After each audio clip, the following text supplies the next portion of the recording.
তো কি ভিডিও হয়েছে না হয় কি? আসসালামু আলাইকুম।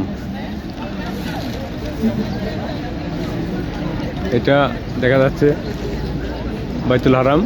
বাইতুল হারামের পাশে এটা হলো আবু জেহেলের বাড়ি ছিল, এখন এটা বাথরুম হিসেবে ব্যবহার হচ্ছে। এখানে মানুষ এখনও নামাজ পড়ছে। এটা মসজিদুল হারামেরই অংশ হিসাবে সবাই নামাজ পড়ে এবং এর সাথেই আল্লাহ নবীর মোহাম্মদ সাল্লাল্লাহু আলাইহি সাল্লামের পৈতৃক বাড়ি।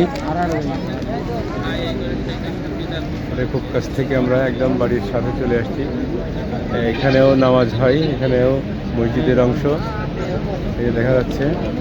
এখানে অনেক সময় সবাই নামাজ পড়ে।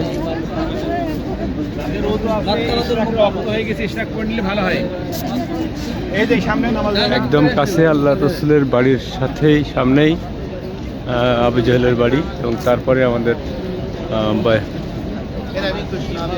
মক্কা মুকাররমা এবং এর মক্কা মুকাররমার যেটা দেখা যাচ্ছে তার ওপাশেই হলো বাইতুল্লাহ কাবা শরীফ।